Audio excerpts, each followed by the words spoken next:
Hey guys! Welcome back to my channel. And today, I will share with you my pamper routine. Kasi ano siya, mura lang siya. And meron din ako dito mga products na itetest out, mga DIY masks, ganun. So I thought, why not gumawa na lang ng isang buong video ng pamper routine and i-share sa inyo guys, di ba? Sa gabi na, tapos na ako maligo. Gusto pa ang hair ko. So mag-lotion muna ako. Lotion, body gel, ganun. Ginagamit ko tong aloe vera gel na nabili ko sa Mumuso. And moisturizing siya, maganda siya. Tinry ko kasi siya sa face, dito sa side na to. And ayan, nagkaroon ako sa tigyawat. Ay, ang iba. Iba na rason yan. Tinigyawat kasi ako na nilagay ko sa face. Pero maganda siya sa body. As in, mabilis din matuyo. Ang lamig din. Ang lamig pag ina-apply. Syempre, gel.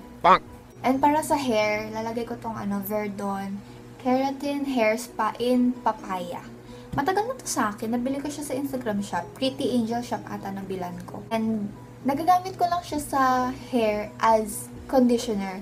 Hindi siya yung nasistay ng 20-25 minutes sa hair ko. Ngayon ko lang siya gagamitin na ganun. Well, maganda rin naman siya as conditioner. Kaya lagi ko siyang ginagamit. Pero hindi ko pa talaga siya na tatry nung full 20 minutes ganun. So, ito try natin ngayon. So, yan. Nalagay ko na siya sa hair. Mabango yung papaya. Hindi ko pa natatry yung iba. Yung ibang variants. Pero, mabango yung papaya.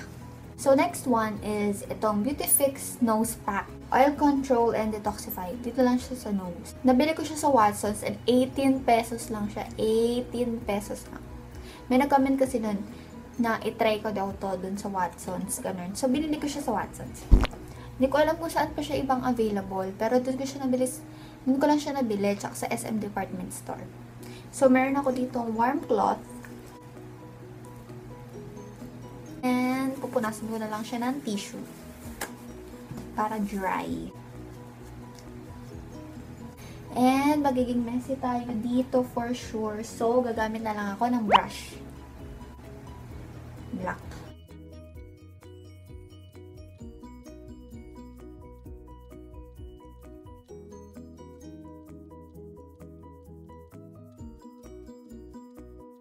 So, ayan na siya. Nilagyan ko na siya. And, napansin ko sa kanya, habang ina-apply ko siya, para siyang yung pilaten, ito, na habang tumatagal, numinipis. Parang mas nakikita mo yung skin. So, I keep on applying and applying. Nung sinabi ko yung sa pilaten, may nagsabi na dapat daw makapal, dapat daw maubos yung isang sachet. Eh, hindi ko siya naubos.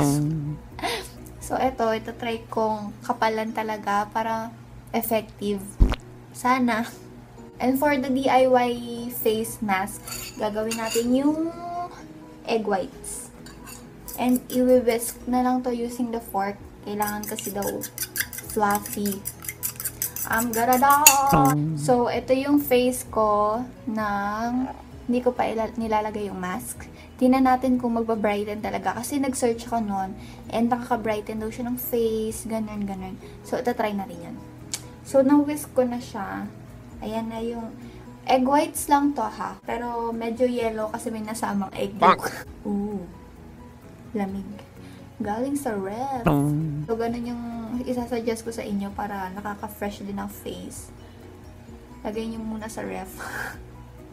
Tsaka feeling ko kailangan ko rin to. Alam niyo yun, kasi ang dami kong tigyawan. Dahil sa paggawa ng mga makeup tutorial. Siguro rin, may mga products na hindi hiyang sa akin, kaya pinigyawat ang atin nyo. So, ayan, nalagay ko na yung egg whites, kaya medyo shine bright like a diamond na ako. So, okay. Update dun sa face mask. Medyo matigas na siya, tinan nyo. Medyo natutuyo na rin. And kumakati siya. Ang kati niya. Parang gusto ko natanggalin.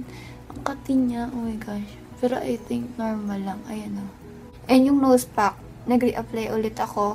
Naglagay ulit ako kasi numinipis na nga siya ulit. Marami rin naman natira na sa sachet. So, inaubos ko na lang.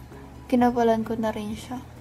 So, habang pinapatuyo nyo to, habang nakababad yung hair, pinapatuyo tong mga mask. Pwede kayong mag-sound trip, pwede kayong mag-picture-picture, pwede rin magbasa ng book, Ganon, kung ano yung hilig nyo, yung marerelax talaga kayo, ganun. And, nanood kasi ako ng mga pampering routine. Meron silang mga scented candles. Eh, wala naman ako ganun. Meron ako dito kandila, yung pang brown out. So, guys, I'm back. And, tuyo na yung egg whites na mask. And I thought magiging peel off siya. Pero yun din, nagka-crumbs lang siya. So, I think, kailangan ko siyang banlawan talaga ng water. And ito naman, nag-all matte na siya. Yung peel off. Sobrang excited ako tanggalin. Natanggal niya yung mga yung mga maliliit na hairs. Yeah, ang sakit.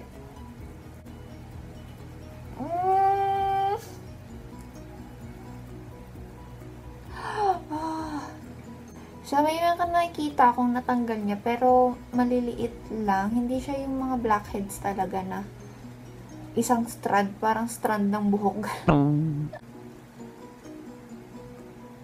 Ow! Wow! Ang sakit!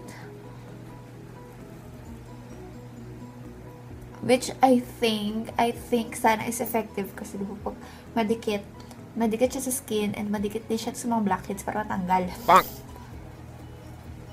Sobrang nakaka-disappoint pag hindi to effective, ha?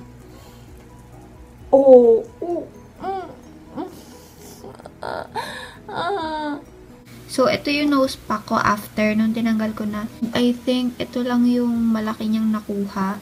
Yung iba puro hair. Yung iba maliliit na lang. So, maghihilamos na rin ako ng face and babalawan ko na yung hair ko and I'll be back.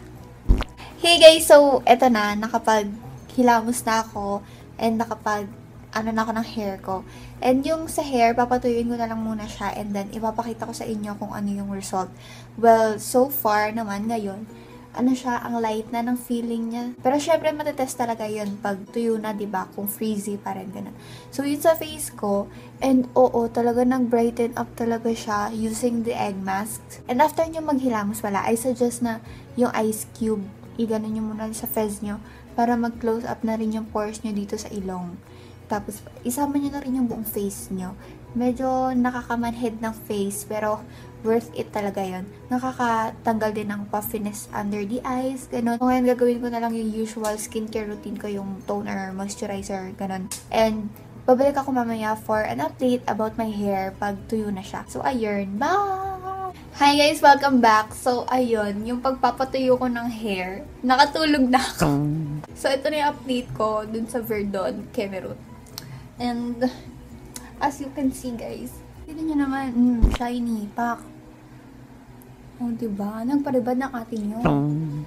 Parang nagpa-treatment. Ang shiny niya. Tapos, ang nipis ng feel ng hair. Kasi makapal yung hair ko talaga. So, wavy siya, frizzy. Natural na siyang ganun. Pero, with this, parang ang dali niyang i-manage. Yan, diba? Pa-fly away sila palabas. Ganyan mo lang. Ganyan mo lang ng kamay mo. Tinan mo. Diba? Ang dali niyang, oh my gosh, hindi ko alam sabihin ko. Ang ganda niya sa hair. Yun na lang, ang ganda niya sa hair, mga beds.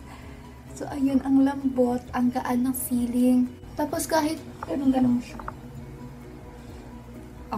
Pak, diba? So, yung Verdon pala, nakuha ko nga siya sa Pretty Angel shop. Hindi ko na maalala yung price. Mga 150 to 180 ata. Mga ganun yung price range. So, yun lang guys.